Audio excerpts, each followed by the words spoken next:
Hello, जय हिंद दोस्तों। कैसे आप लोग? उम्मीद करते अच्छे होंगे। देखिए, आज के वीडियो में हम देखेंगे झारखंड एसएससी यानी कि सीजीएल का जो अभी देखिए एग्जाम होने वाला है अगस्त माह में, जो कि तीसरे सप्ताह में डेट दिया हुआ है।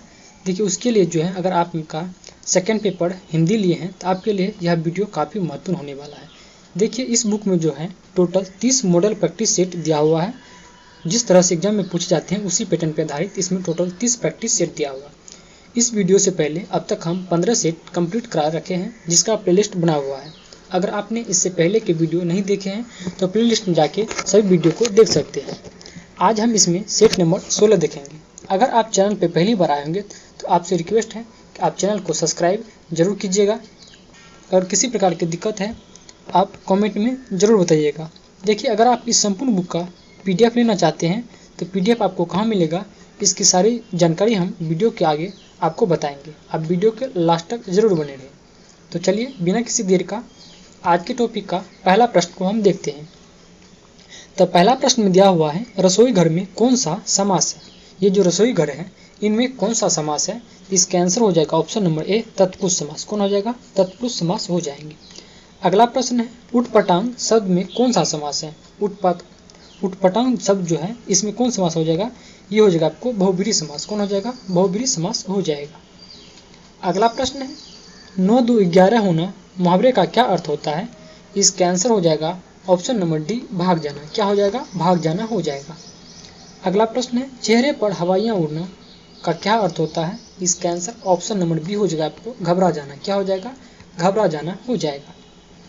अगला प्रश्न है, कोई और कुछ का प्रयोग इनमें से किस सर्वनाम में किया जाता है। इसका आंसर हो जाएगा ऑप्शन नंबर सी, अनिश्चयवाचक सर्वनाम में। किसमें? अनिश्चयवाचक सर्वनाम में किया जाता है। अगला प्रश्न है, उत्तम पुरुष सर्वनाम किस भेद का एक प्रकार है। इसका आंसर हो जाएगा ऑप्शन नंबर बी, पुरुषवाचक सर्वनाम। कौन हो जाएगा? पुरुषवाचक सर्वनाम हो जाएगा। अगला प्रश्न है, प्रतिवर्ष नदी में बाढ़ आ जाती है, वाक्य में किस प्रकार की संज्ञा है।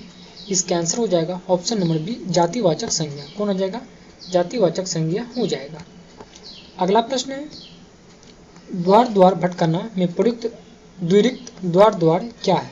इसका आंसर हो जाएगा ऑप्शन नंबर डी, यानी कि 8 का जो है आंसर ऑप्शन नंबर डी हो जाएगा, यानी कि समग्रता प्रकट करने के अर्थ में हो जाएगा। अगला प्रश्न है, घोंसले में चिड़िया है में कौन सा कारक है। घोंसले में चिड़िया है कौन सा कारक है। ये हो जाएगा आपको अधिकरण कारक। कौन हो जाएगा? अधिकरण कारक हो जाएगा, जिसमें में पर आता है। ये सभी कौन कारक होते हैं? अधिकरण कारक होते हैं। अगला प्रश्न है, उसने छल से पराजित किया। उसने जो है छल से पराजित किया, ये छल से कौन सा कारक है। इसका आंसर हो जाएगा आपको ऑप्शन नंबर बी, करण कारक। कौन हो जाएगा? करण कारक हो जाएगा। अगला प्रश्न है, कोई आदमी आया है, वाक्य में प्रयुक्त विशेषण कौन है। इसका आंसर हो जाएगा आपको ऑप्शन नंबर ए, अनिश्चयवाचक हो जाएगा। कौन हो जाएगा? अनिश्चयवाचक। अगला प्रश्न है, राम की गाय बहुत काली है, वाक्य में काली शब्द क्या है। इसका आंसर हो जाएगा आपको ऑप्शन नंबर सी, यह एक विशेषण बताता है कि गाय जो है क्या है, तो काली है। अगला प्रश्न है, सीमंत पकोड़े खा रहा है, रेखांकित वाक्य जो है सीमंत पकोड़े खा रहा में क्रिया का भेद कौन सा है। इसका आंसर हो जाएगा आपको ऑप्शन नंबर बी, सकर्मक क्रिया हो जाएंगे। कौन हो जाएंगे? सकर्मक क्रिया। अगला प्रश्न है, चूड़ी अच्छी थी में थी जो है कौन सी क्रिया है। इसका आंसर हो जाएगा ऑप्शन नंबर ए, योजक क्रिया। कौन हो जाएगा? योजक क्रिया हो जाएगा। अगला प्रश्न है, प्रश्न संख्या 15 नंबर, कीर्तिलता किस भाषा की रचना है। ये कीर्तिलता जो है ये किस भाषा की रचना है। ये जो आपको अवभट्ट की कीर्तिलता जो है अवभट्ट भाषा की रचना है। अगला प्रश्न है, अर्धमगधी अपभ्रंश से किसका विकास हुआ है। इसका आंसर हो जाएगा आपको ऑप्शन नंबर ए, गुजराती का। किसका? गुजराती। अगला प्रश्न है, नेशनल बुक ट्रस्ट किस मंत्रालय के अधीन आता है। इसका आंसर हो जाएगा आपको ऑप्शन नंबर बी, शिक्षा मंत्रालय के अधीन आते हैं। अगला प्रश्न है, राजभाषा अधिनियम कब बना। इसका आंसर हो जाएगा आपको ऑप्शन नंबर सी, 1976 ईस्वी में। राजभाषा अधिनियम जो है 1976 ईस्वी में बना है। अगला है, अहेर शब्द का तत्सम रूप क्या होगा। इसका आंसर हो जाएगा ऑप्शन नंबर बी, आखेट। क्या हो जाएगा? आखेट हो जाएगा। अगला प्रश्न है, मुसाफिर शब्द किस भाषा का है। इसका आंसर हो जाएगा ऑप्शन नंबर बी, विदेशी। मुसाफिर जो है यह एक विदेशी भाषा का शब्द है। अगला प्रश्न है, हिंदी भाषा में बोलियां की संख्या कितनी है। इसका आंसर हो जाएगा आपको ऑप्शन नंबर सी यानी कि 18। हिंदी भाषा में जो है बोलियों की संख्या कितनी है, तो 18 हो जाएगा। अगला प्रश्न है अर्थ परिवर्तन की दिशा क्या है। इसका आंसर हो जाएगा आपको ऑप्शन नंबर डी यानी कि अर्थाप्रकर्ष, अर्थादेश, अर्थोत्कर्ष, ये सभी हो जाएंगे। अगला प्रश्न है दोहे और रोले को क्रम से मिलान पर कौन सा छंद बनता है। इसका आंसर हो जाएगा ऑप्शन नंबर ए कुंडलिया। कौन सा? कुंडलिया छंद बनता है। अगला प्रश्न है अर्धसम मात्रिक जाति का छंद क्या है। इसका आंसर हो जाएगा ऑप्शन नंबर डी दोहा। क्या हो जाएगा? दोहा हो जाएंगे। देखिए सभी प्रश्न एग्जाम की दृष्टि से काफी महत्वपूर्ण है, आप वीडियो को लास्ट तक जरूर देखिए। अगला प्रश्न इनमें से कौन सा विचारक मार्क्सवादी है। इसका आंसर हो जाएगा आपको ऑप्शन नंबर सी जॉर्ज लुकाज। कौन हो जाएगा? जॉर्ज लुकाज जो है ये हो जाएगा आपको विचारक मार्क्सवादी। अगला प्रश्न है आई.ए. रिचर्ड्स का जीवन काल क्या है। इसका आंसर हो जाएगा आपको ऑप्शन नंबर ए 1893 से लेकर 1979 तक हो जाएगा। अगला प्रश्न है यदि सभी राज्य सरकारों को कोई एक सरकारी पत्र भेजा गया हो तो उसे क्या कहा जाता है। यानी इस प्रकार के जो पत्र हैं इसे कहा जाता है परिपत्र। क्या कहा जाता है? परिपत्र कहा जाता है। अगला प्रश्न है संक्षेपण में भाषा कैसी नहीं होनी चाहिए। इसका आंसर हो जाएगा आपको कठिन। संक्षेपण में जो है भाषा कठिन नहीं बल्कि संक्षेप होना चाहिए यानी कि सरल होना चाहिए। अगला प्रश्न है विद्यापति किस मत के अनुयायी थे। इसका आंसर हो जाएगा आपको ऑप्शन नंबर सी हो जाएगा शैव मत के। किसके? शैव मत। अगला प्रश्न है जगत किसे देखकर आकृष्ट हो जाता है।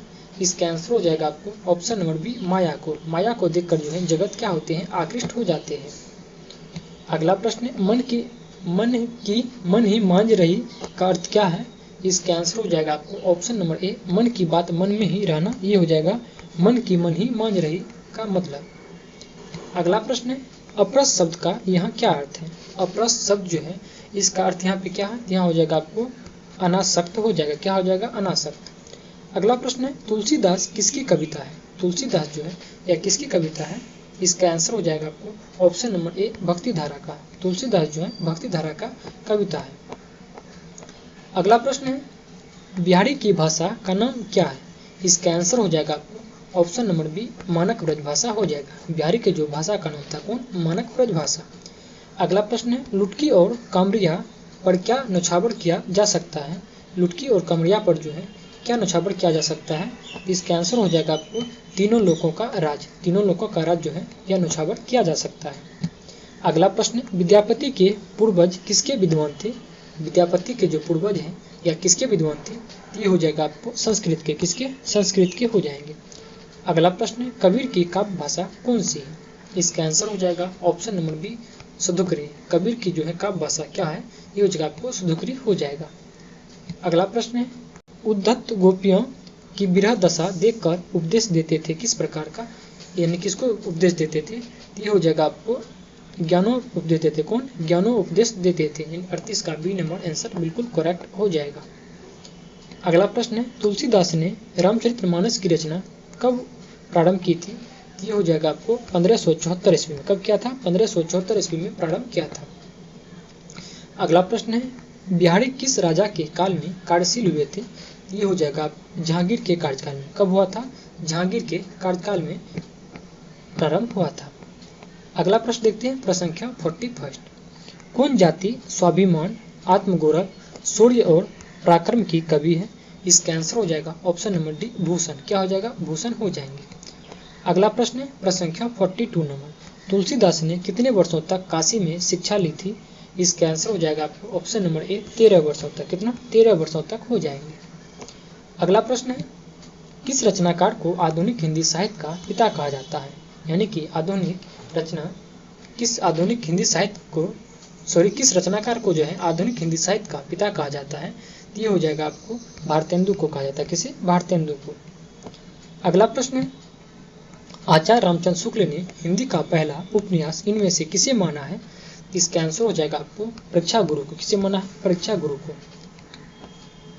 अगला प्रश्न है निराला जी ने अपनी कविताओं में बेमेल चरणों की आजमाइश इन्होंने सबसे अधिक किया किसमें।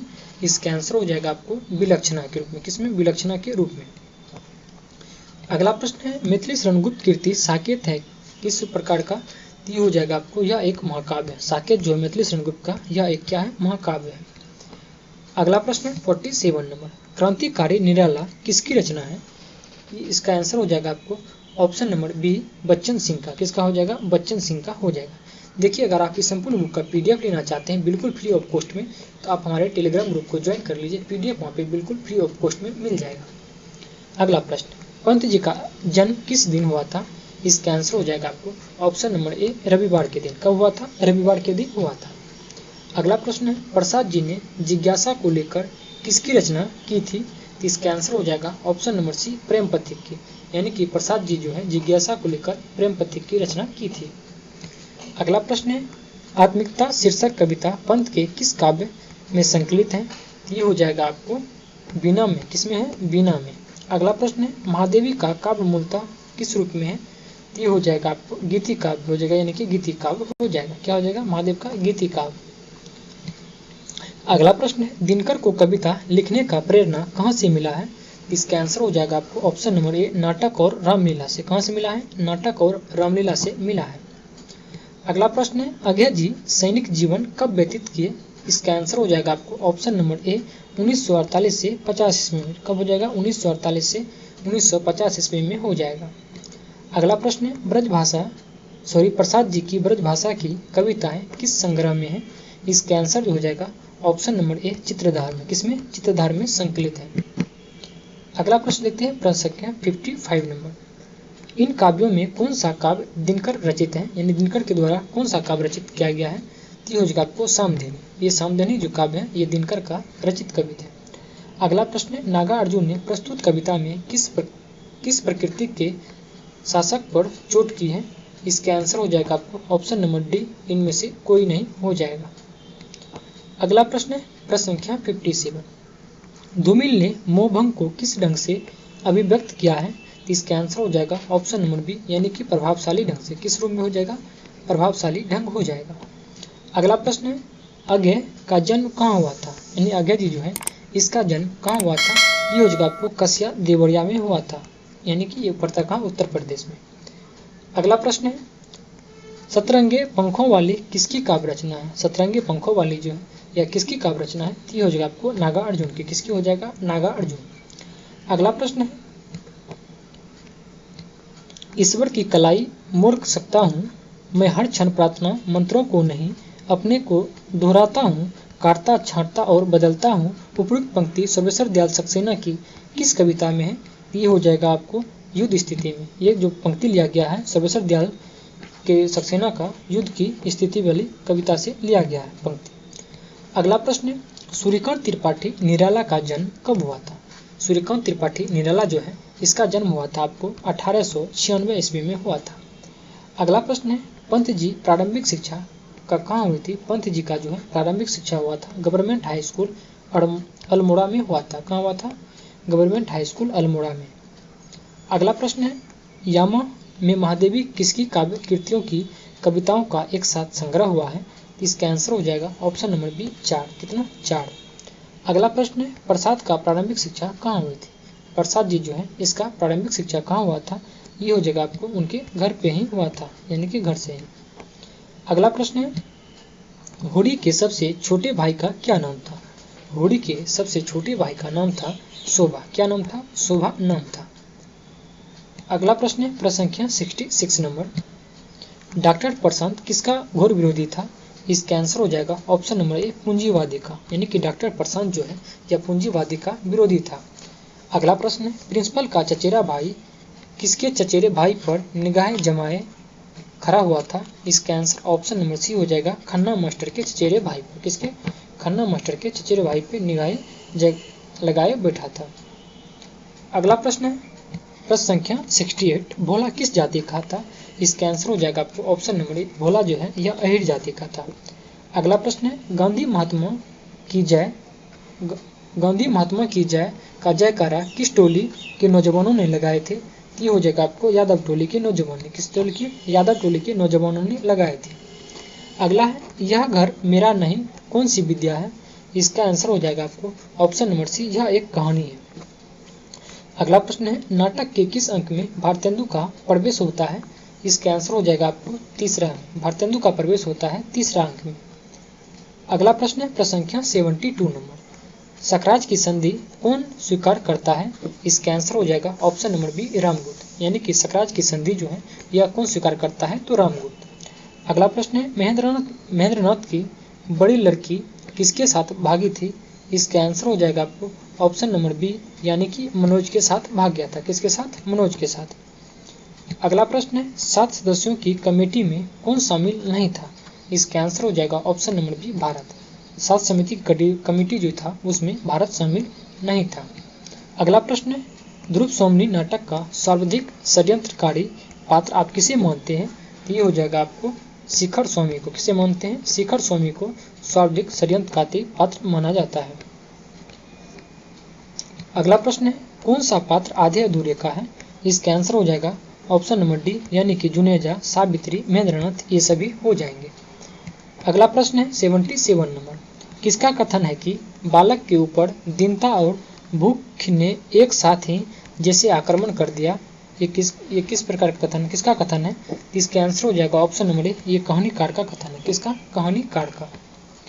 अगला प्रश्न है प्रेमचंद का जन्मभूमि थी कहाँ? इसका आंसर हो जाएगा ऑप्शन नंबर ए लम्हेग्राम। कौन हो जाएगा? लम्हेग्राम हो जाएगा। अगला प्रश्न है जनेंद्र कुमार की कहानियां बयां करती हैं किस प्रकार से? इसका आंसर हो जाएगा ऑप्शन नंबर सी मनोस्थिति को, यानी कि जनेंद्र कुमार की कहानी जो है मनोस्थिति को बयां करती है। अगला प्रश्न है निर्मल वर्मा किस विषय के स्नातक थे? इसका आंसर हो जाएगा आपको ऑप्शन नंबर डी हो जाएगा इतिहास के।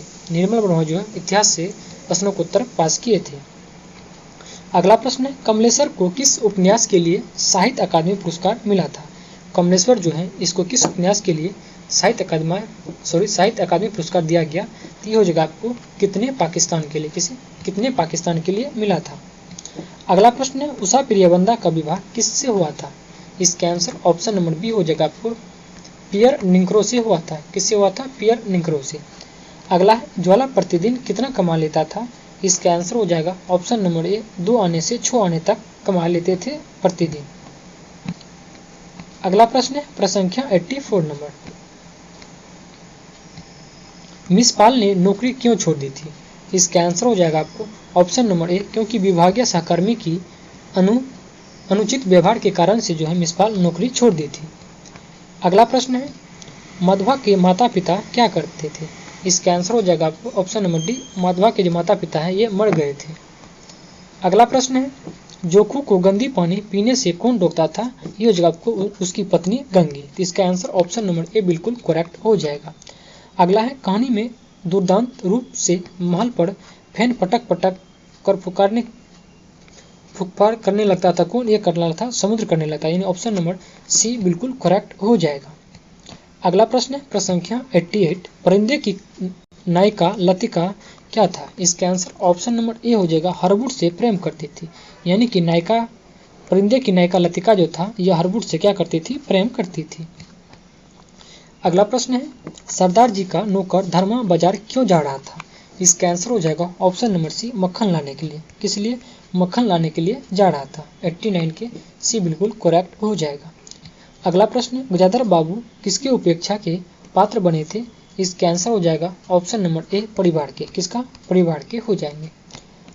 अगला प्रश्न प्रसंख्या 91, यशपाल ने लखनवी अंदाज में किस वर्ग पर व्यंग और कटाक्ष किया था? इसका आंसर हो जाएगा आपको ऑप्शन नंबर सी सामंती वर्ग पर। किस पे हो जाएगा? सामंती वर्ग हो जाएंगे।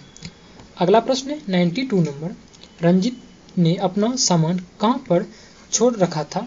इसका आंसर हो जाएगा ऑप्शन नंबर ए परिवहन दफ्तर में ही छोड़ दिया था। अगला प्रश्न है हिंदी गोविंद रत्नमाल के लेखक कौन है? इसका आंसर हो जाएगा आपको ऑप्शन नंबर सी, यानी कि श्याम सुंदर दास हो जाएंगे। अगला प्रश्न है कुबलम माला कथा के लेखक कौन है? कुबले माला कथा के लेखक जो है कौन है? तो ये हो जाएगा आपको उद्धोतन सूरी हो जाएगा। कौन हो जाएगा? उद्धोतन सूरी। अगला प्रश्न है घोड़ा बादल कथा किसके द्वारा रचित है? इसका आंसर हो जाएगा ऑप्शन नंबर ए जटमल के द्वारा। किसके द्वारा? जटमल के द्वारा हो जाएगा। अगला प्रश्न है उपदेश रसायन के रचयिता कौन है? उपदेश रसायन के रचयिता कौन है? ती हो जाएगा आपको जिनदत्त सूरी हो जाएंगे। कौन हो जाएंगे? जिनदत्त सूरी। अगला प्रश्न है मैला आंचल उपन्यास में कहाँ का चित्रण है? इसका आंसर हो जाएगा ऑप्शन नंबर सी मेरीगंज गाँव का।